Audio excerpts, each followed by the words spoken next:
ఉన్నవాడు మేడ మీద మేడలెన్నో కట్టుతుంటే పేదవానికి ఉన్న నీడా నేల కూలి చెదురుతుంటే ఇదే నా దేశం మారిన తీరు చూడవే పేదల ఆకలిపోరు రాజ్యములో రాజకీయ జెండాలు తప్ప మరేది మారలే అడగవే అమ్మా ఈ భారతదేశం ఎదుగుతుందట అడగవే అమ్మా కలిగినోళ్ళ కలికి మేడ మేడకెదుటే మురికివాడా కారులోన దొరల జోరు కాలె కడుపుతో తిరుగునొకరు ఇవే నా మార్పుకు ఆనవాళ్ళు అప్పులతో నెత్తిన ఎత్తిరి రాళ్ళు కోట్లలో మునుగుతున్న దేశాన్ని నేడు ప్రశ్నిస్తే నేరమే అడగవే అమ్మా ఈ భారతదేశం వెలుగుతుందట అడగవే అమ్మా ఈ పాటను చాలామంది వినుండొచ్చు ఇప్పటివరకు, ఎందుకంటే యూట్యూబ్లో ఒక సెన్సేషన్ క్రియేట్ చేసింది ఈ పాట. దీనికి సంబంధించి మిట్టపల్లి సురేందర్ రెడ్డి పాట రాయడం జరిగింది. అయితే ఈ పాటకు సంబంధించి అంటే ఇప్పుడెందుకు ఈ పాట పాడని విషయం చెప్పే ముందు వెల్కమ్ టు బీఆర్కే న్యూస్ తెలుగుడి సత్తా, నేను మీ శ్రీకాంత్ స్పెషల్ కరస్పాండెంట్. సో ఈ పాట పాడడానికి రీజన్ వచ్చేసి మా మిత్రుడు మాట్లాడుతూ నాకు అప్పు లేదు, నేను చాలా ప్రశాంతంగా ఉన్నా, అప్పు లేకుండా ఉన్నా అని చెప్పి మాట్లాడిండు. లేదురా నీకు అప్పు ఉంది, నువ్వు అప్పు ఎట్లా కడుతున్నావు కూడా నీకు చెప్తారా అని చెప్పేసి ఆ మిత్రుడికి చెప్పే ప్రయత్నం చేసే నేపథ్యంలో నిజానికి ఒకవేళ కనుక నాకు అప్పు లేదు అని అనుకుంటూ నేను ప్రశాంతంగా ఉన్నా అని అనుకుంటున్న అందరికి కూడా ఇది ఒక కనుపు వీడియోగా అవ్వాలని అంటే అయ్యే ఉద్దేశంతో వీడియో చేస్తున్నాం. అయితే దీనికి సంబంధించి ఒకసారి ఇక్కడ చూసుకుంటే కనుక నాకు అప్పు లేదు నీకు అప్పు ఉంది, దీనికి సంబంధించి దీని టాపిక్లోకి వెళ్ళే నేపథ్యంలో అసలు భారతదేశంలో ఉన్నటువంటి అంటే కేంద్ర ప్రభుత్వం చేసిన అప్పు ఎంత ఉంది, రాష్ట్ర ప్రభుత్వం చేసిన అప్పు ఎంత ఉంది, ఒకసారి ఆ లెక్కలు చూద్దాం. అంటే మీకు డౌట్ రావచ్చు, మీ ఫ్రెండ్కి అప్పు లేకుండా ఉంటే మీ ఫ్రెండ్ అప్పు లేనని చెప్పినప్పుడు ఇక్కడ అంటే రాష్ట్రానికి కేంద్ర ప్రభుత్వంకి సంబంధించిన డౌట్ రావచ్చు. ఆ డౌట్ మొత్తం క్లియర్ అవ్వాలంటే కనుక ఖచ్చితంగా ఈ వీడియోని పూర్తి చూస్తేనే మీకు డౌట్ అని కూడా క్లియర్ అయ్యే అవకాశం ఉంటుంది. కాబట్టి అయితే ఒకసారి మనం దీన్ని చూసుకుంటే కేంద్రం అప్పు రాష్ట్రం అప్పు మనమే కడుతున్నాం.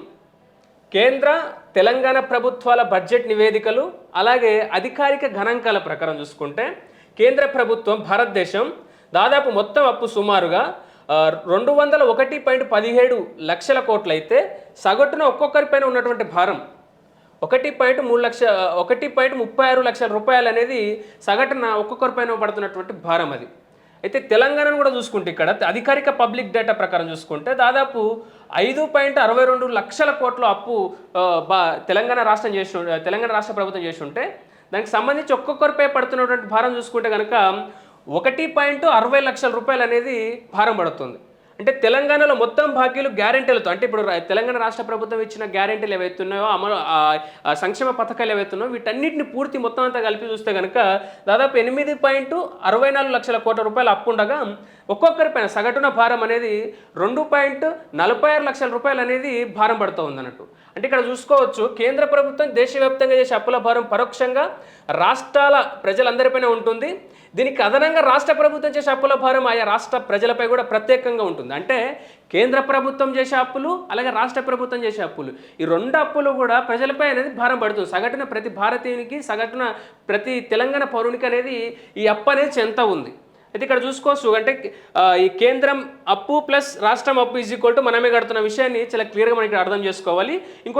ఒక అంశం చూసుకుంటే కనుక ఈ గణాంకాలు ఏవైతే ఉన్నాయి ఇప్పుడు మనం చూస్తున్న ఈ ఓల్ గణాంకాలు ఏవైతే ఉన్నాయో 2025-26 బడ్జెట్ నివేదికలు మరియు అధికారిక సమాచారం ఆధారంగా సంఖ్యలు అంటే ఈ మొత్తం డేట్ అనేది ఆయా ఆ సంవత్సరాలకు సంబంధించి 2025-26 సంవత్సరానికి సంబంధించిన బడ్జెట్ నివేదిక ఆధారంగా అనేది ఈ గణాంకాలు అనేవి మనం చూసుకోవాలి ఇక్కడ. అయితే ఇంకొకటి ఎట్లా అసలు మనము ఈ అప్పు అనేది మనం ఎట్లా కడుతున్నాం అంటే ఈ రాష్ట్ర ప్రభుత్వాలు కేంద్ర ప్రభుత్వం చేసిన అప్పుకు మనం ఎట్లా బాధ్యులం అవుతున్నాం, అసలు మనం అప్పు అనేది ఎట్లా చెల్లిస్తున్నాం, ఖచ్చితంగా ఈ విషయాన్ని ఇక్కడ మనం ఖచ్చితంగా చాలా క్లియర్గా దీన్ని వినాల్సిన అవసరం ఉంటుంది. కాబట్టి ఒకసారి క్లియర్గా చూడండి. ఒకసారి ఇక్కడ చూసుకోవచ్చు మా మిత్రుడు అన్నట్టుగా నాకు ఎలాంటి సొంత అప్పులు లేవు, నేను ప్రశాంతంగా బతుకుతున్నాను అనుకుంటున్నారా అంటే మా ఫ్రెండ్ అనుకున్నట్లే మీరు కూడా అనుకుంటే మాత్రం ఖచ్చితంగా పప్పులో కాలేసినట్టే. నాకు ఎలాంటి అప్పులు లేవు, నేను ప్రశాంతంగా బతుకుతున్నా అని చెప్పేసి మా ఫ్రెండ్ అన్నమాట అది. అయితే మీరు పరోక్షంగా ప్రభుత్వాల అప్పులను తీరుస్తూనే ఉన్నారనే విషయము నేను చెప్తున్నమాట. మీరు, మీ కుటుంబం, మీ భవిష్యత్తు, ప్రభుత్వ అప్పులు ఈ అంశం చూసుకోవడానికి ప్రస్తుతం ఇందాక మనం చెప్పినట్టు ప్రస్తుత అప్పుల భారం సుమారుగా మనం ఇందాక చెప్పుకున్నట్టు దాదాపు మొత్తం అప్పు కేంద్ర ప్రభుత్వంది 201.17 లక్షల కోట్లు అయితే తెలంగాణది అధికారిక పబ్లిక్ డేటా ప్రకారం చూసుకుంటే కనుక 5.62 లక్షల కోట్లు ఉండగా మొత్తం బాకీలు గ్యారెంటీలతో అన్నింటిలో కలిపి కూడా 8.2 లక్షల కోట్లు ఉన్నదన్నమాట. అంటే ఈ కేంద్ర ప్రభుత్వం రాష్ట్ర ప్రభుత్వం సంబంధించినటువంటి అప్పులు ఇందాక మనం చెప్పుకున్న సంబంధించిన అప్పులు. అయితే సొంత అప్పు లేకపోయినా మీరు ఇలా ప్రభుత్వానికి అప్పులు చెల్లిస్తున్న విషయం మనం గుర్తుంచుకోవాల్సిన అవసరం ఇక్కడ ఉంటుంది. అంటే మన సొంత అప్పు లేదు, మేము చాలా ఎవరితో అప్పులు ఎవరితో బాకీలు తీసుకోలేదు కాబట్టి మేము ఎవరు కట్టాల్సిన అవసరం లేదు, మాది మేము బతుకుతున్నాం, మాకు అప్పే లేదు అనుకున్నప్పుడు అసలు మీరు అప్పు ఎట్లా కడుతున్న విషయం ఇక్కడ చూసుకోవాలి మనం. అంటే పరోక్ష పన్నులు అంటే ఇండైరెక్ట్ ట్యాక్సెస్ ద్వారా మనం కొన్ని చెల్లింపులు చేస్తున్నాం. మీరు కొనేది ప్రతి వస్తువులు అంటే మీరు కొనే ప్రతి వస్తువులో జిఎస్టీ లేదా ఇతర పరోక్ష పన్నులు ఉంటాయి. ఉదాహరణకు చూసుకుంటే కనుక ఒక సబ్బు పెట్టే ఉన్న ఒక సబ్బు, టూత్పేస్టు, పాలు, బియ్యము, పెట్రోలు, డీజిల్, మొబైల్ రీఛార్జ్. అంటే మనం ఇక్కడ చూసుకోవచ్చు ఇటీవల కాలంలో రేట్లు ఎన్ని పెరిగినావో దానికి సంబంధించి మీకు చాలా క్లియర్గా అర్థం అవ్వాలి ఇప్పటికే. సో ఈ రకంగా అంటే పరోక్షంగా మనకు తెలియకుండా మనం కడుతున్నటువంటి పన్నులు. అంటే మీరు ఒక వస్తువు కొన్న ప్రతిసారి ఆ పన్నులో ఒక భాగం ప్రభుత్వ అప్పులు, వడ్డీలు, అసలును తీర్చడానికి వెళ్తున్న విషయాన్ని ఇక్కడ మనం గుర్తు చేసుకోవాలి. ఇక రెండో అంశం చూసుకుంటే ప్రజాసేవల్లో కోత అంటే ఆపర్చునిటీ కాస్ట్. ప్రభుత్వ పన్నుల్లో పెద్ద భాగం పాత అప్పుల వడ్డీకి వెళ్తుంది దీనివల్ల మనం అర్థం చేసుకోవాలి. అంటే ప్రభుత్వ విద్య నాణ్యత తగ్గుతూ ఉంది, ప్రభుత్వ వైద్యం బలహీనపడుతుంది, రోడ్డు మౌలిక వస్తువులు పూర్తిగా తగ్గే అవకాశం ఉంటుంది. కాబట్టి అంటే సేవలు సరిగ్గా లేకపోవడంతో మీరు ప్రైవేట్ స్కూళ్ళు, ప్రైవేట్ ఆసుపత్రులకు వేల రూపాయలు ఖర్చు చేస్తున్నారు. అంటే ప్రభుత్వ అప్పు వల్ల మీ జేబుకు కూడా చిల్లు పడుతుంది ఇక్కడ. అంటే ప్రభుత్వం చేస్తున్న అప్పుల వల్ల ఖచ్చితంగా మీ జేబులో కూడా చిల్లు పడుతున్న విషయం మనం ఇక్కడ అర్థం చేసుకోవాలి. ఇక ఇంకోటి చూసుకుంటే ద్రవ్యోల్బణం, ఇన్ఫ్లేషన్, ధరల పెరుగుదల. అంటే అప్పులు ఎక్కువైతే లేదా నోట్లు ముద్రిస్తే ద్రవ్యోల్బణం పెరుగుతున్న నేపథ్యంలో రూపాయి విలువ అనేది తగ్గి ధరలు అనేది పెరుగుతూ ఉంటాయి అన్నమాట. దాదాపు 5 ఏళ్ల క్రితం చూసుకుంటే 50 రూపాయలు, ఇప్పుడు అదే దాని విలువ 100 రూపాయలు. అంటే ధరలు పెరిగిన అదనపు భారం అంతా కూడా ప్రజలపైనే పడుతూ ఉంది. ఇది పరోక్ష అప్పు అనే విషయాన్ని మనం ఇక్కడ గుర్తు చేసుకోవాలి. అంటే ఇక్కడ గుర్తించుకోవాల్సిన కొన్ని కీలక అంశాలు కూడా చూసుకోవచ్చు మనం ఇక్కడ. పన్నుల రూపంలో నేరుగా మీరు చెల్లిస్తూ ఉంటారు, అలాగే ధరల పెరుగుదల రూపంలో కూడా మీరు మీ అప్పుకు సంబంధించిన వడ్డీకి సంబంధించిన అంశాలు అంటే దానికి సంబంధించి మీరు అప్పు కడుతూ ఉంటారు. దాంతోపాటు మెరుగైన సేవలు లేకుండా మీరు ఎక్కువ కూడా ఖర్చు చేస్తూ ఉంటారు. అంటే ప్రభుత్వాలు ఏవైతున్నా మెరుగైన సేవలు కల్పించకపోతే కూడా అది మనకు అదనంగానే భారం. ఎందుకంటే ఇక్కడ మనం గుర్తుంచుకోవాలి, నిజానికి ఇప్పుడు నీకు ఒక ప్రభుత్వ ఆసుపత్రికి వెళ్ళిన ఫర్ ఎగ్జాంపుల్ ఒక ప్రభుత్వ ఆసుపత్రికి వెళ్ళినప్పుడు అక్కడ నీకు కరెక్ట్ అయిన వసతులు లేవు, నీకు ట్రీట్మెంట్ అవ్వాలి, ఆ ట్రీట్మెంట్ అవ్వడానికి కరెక్ట్ అయిన సమయంలో అన్ని రకాల సదుపాయాలు అక్కడ లేవు. అలాంటప్పుడు నువ్వేం చేస్తావు, ఇమీడియట్గా పక్కన ఏదో ప్రైవేట్ ఆసుపత్రులు ఏదో ఒక మల్టీ స్పెషాలిటీ హాస్పిటల్ అలాంటి హాస్పిటల్కి వెళ్ళి ట్రీట్మెంట్ చేసుకునే ప్రయత్నం చేస్తావు. అంటే నీకు అదనంగా ఇక్కడ వసతులు లేకపోవడం వల్ల కూడా నువ్వు ఒక అప్పు అనేది ఆ అప్పు భారం అనేది నీ మీద పడతా ఉంది. అక్కడ వసతులు క్రియేట్ చేయకపోవడం వల్ల నువ్వు అదనంగా నువ్వు ఖర్చు చేస్తూ ఉన్నావు.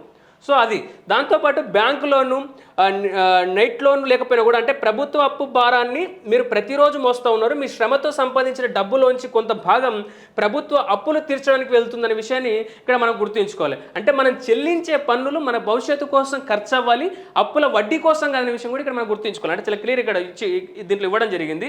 అంటే అవగాహన కలిగిన ఏదైతే పౌరుడిగా ఉండాలి, ప్రభుత్వ అప్పులపై ప్రశ్నించాలి, మంచి పాలన కోసం డిమాండ్ చేయాలి. అంటే చాలా క్లియర్గా మనం ఇక్కడ ఆలోచన చేయాల్సిన అంశం ఏంటంటే మనకు తెలియకుండానే ఇంత పెద్ద అప్పు భారాన్ని మనం మోస్తున్నాము. అప్పులే కాకుండా అసలే కాకుండా వడ్డీలు కూడా మనం చెల్లిస్తున్నాం. అంటే అప్పు తీసుకున్నాము, ఆ అసలు చెల్లిస్తున్నాము, ఆ వడ్డీ చెల్లిస్తున్నాం. అంటే మొత్తం అంతా కూడా మనమైనా భారం పడుతుంది. సో ఇక్కడ మనం చాలా క్లియర్గా అర్థం చేసుకోవాల్సింది ఏంటంటే అప్పు లేదు అని హ్యాపీగా ఫీల్ అవుతున్న అందరూ కూడా మీరు అందరూ కూడా అప్పు ఉంది, మీ పైన అప్పు భారం ఉంది. ఆ విషయాన్ని ఈ వీడియో మొత్తం చూస్తే కనుక మీకు అర్థమవుతుంది.